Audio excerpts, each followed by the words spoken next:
অৰণ্য ৰোদনত পৰিণত হোৱাৰ দিশে ঠিকাভিত্তিক শিক্ষকৰ আবেদন নিবেদন ৩৫,১৩৩টা পদৰ বিপৰীতেহে হ'ব চাকৰি নিয়মীয়াকৰণ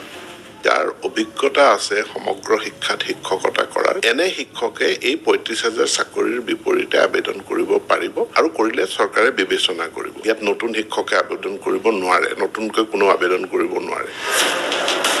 সুৰক্ষিত হ'বনে ঠিকাভিত্তিক শিক্ষকৰ বেতন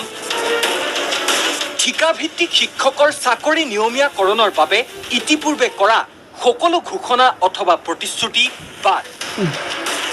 এতিয়া যি হ'ব প্ৰাথমিক শিক্ষা সঞ্চালকালয়ে জাৰি কৰা বিজ্ঞাপন অনুসৰি হ'ব ইয়াক লৈ যেন আৰু কোনো ওজৰ আপত্তিও নচলিব চাকৰি নিয়মীয়াকৰণক লৈ ৰাজ্যৰ ঠিকাভিত্তিক শিক্ষক সমাজ সুচাৰ হোৱাৰ সময়তেই এই কথাকেই বুজাই দিলে শিক্ষামন্ত্ৰী ডাক্তৰ ৰণোজ পেগুৱে The Director of Elementary Education Assam reserve right to cancel or postpone the recruitment at any state without assigning any reason thereof. মানে তেওঁলোকে যিকোনো মুহূৰ্ততে এই বিজ্ঞাপনটো বাতিল কৰিব পাৰে বন্ধ কৰিব পাৰে ঠিক এনেকুৱা এটা অনিশ্চয়তাৰ মাজত থকা বিজ্ঞাপনত শিক্ষকসকল কোনো কাৰণত আগুৱাই নাযায় চৰকাৰী প্ৰক্ৰিয়া কেনেকৈ চলে এইবিলাকৰ ভিতৰত তেওঁলোক সোমাব নালাগে কিন্তু এইটো কোনো বাধ্যবাধকতা ইয়াত নাই যিসকলে ইচ্ছা কৰে নিয়মীয়া হ'বলৈ তেওঁলোকে আবেদন কৰিব যিসকলে ঠিকাভিত্তিক হৈয়ে থাকিব বিচাৰে তেওঁলোকে আবেদন নকৰিলে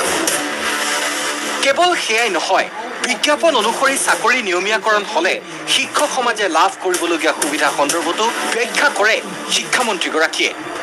নিয়মীয়া হ'লে বেনিফিট এইটোৱেই যে তেওঁলোকে ফেমিলি পেঞ্চন পাব আৰু ঠিকাভিত্তিক হৈ থাকিলে তেওঁলোকে ওৱান টাইম যিটো গ্ৰেচুইটি ক'ৰবাত কিবা দুৰ্ঘটনা হ'লে তেওঁলোকে টকা 5 লাখ টকাৰ এটা গ্ৰেচুইটি এটা লগতে ঠিকাভিত্তিক শিক্ষকৰ চাকৰি নিয়মীয়াকৰণৰ নামত নিৰ্দিষ্ট কৰা ৩৫,১৩৩টা পদক লৈ উত্থাপিত অভিযোগো খণ্ডন কৰে শিক্ষামন্ত্ৰীগৰাকীয়ে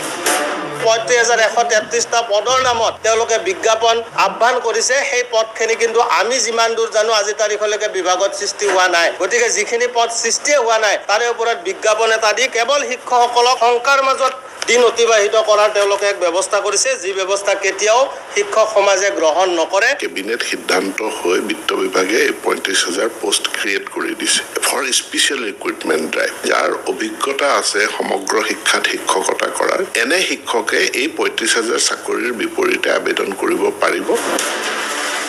সমান্তৰালকৈ ঠিকাভিত্তিক শিক্ষকৰ বেতন সুৰক্ষা সন্দৰ্ভত উত্থাপিত প্ৰশ্ন অনুসাৰে কাৰ্য ব্যৱস্থা গ্ৰহণ কৰিব নোৱাৰাৰ কাৰণো ব্যাখ্যা কৰে ডাক্তৰ ৰণোজ পেগুৱে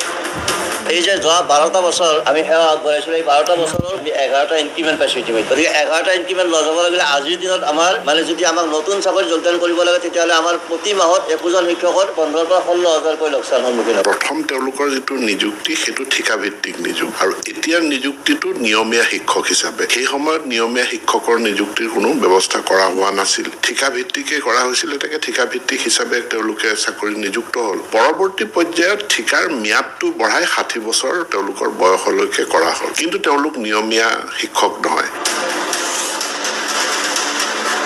ব্যুৰ' ৰিপৰ্ট MD24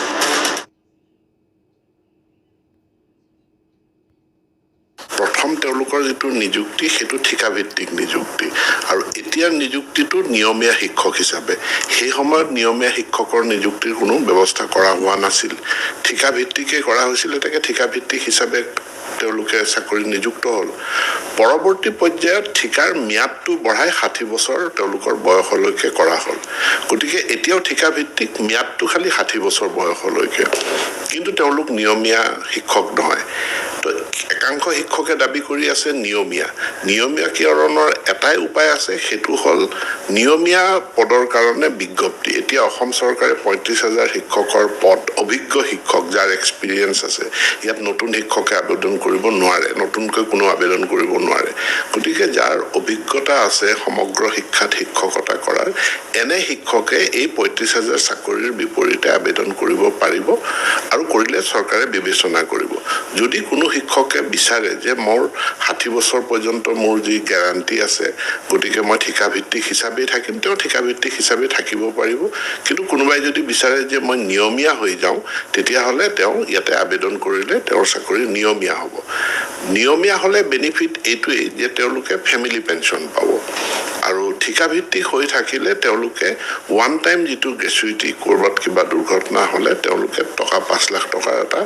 গ্ৰেচুইটি এটা পায়, যিটো আমি কেইদিনমান আগত 105 গৰাকী শিক্ষকৰ পৰিয়াললৈ আমি মুকলি কৰি দিছোঁ। গতিকে এতিয়া আমি আবেদনৰ কাৰণে পৰ্টেলটো খুলি দিছোঁ আৰু মই সকলোকে অনুৰোধ জনাইছোঁ সুযোগটো ল'বৰ কাৰণে। কিন্তু এইটো কোনো বাধ্যবাধকতা ইয়াত নাই। যিসকলে ইচ্ছা কৰে নিয়মীয়া হ'বলৈ তেওঁলোকে আবেদন কৰিব, যিসকলে ঠিকাভিত্তিক হৈয়ে থাকিব বিচাৰে তেওঁলোকে আবেদন নকৰিলে হ'ব। চৰকাৰী প্ৰক্ৰিয়া কেনেকৈ চলে এইবিলাকৰ ভিতৰত তেওঁলোক সোমাব নালাগে। কিন্তু আমি কেবিনেট সিদ্ধান্ত হৈ বিত্ত বিভাগে এই 35,000 পোষ্ট ক্ৰিয়েট কৰি দিছে ফৰ স্পেচিয়েল ৰিক্ৰুইটমেণ্ট ড্ৰাইভ। আৰু যেতিয়ালৈকে এই পদখিনি থাকিব স্পেচিয়েল ৰিক্ৰুইটমেণ্ট, তেওঁলোকৰ কাৰণে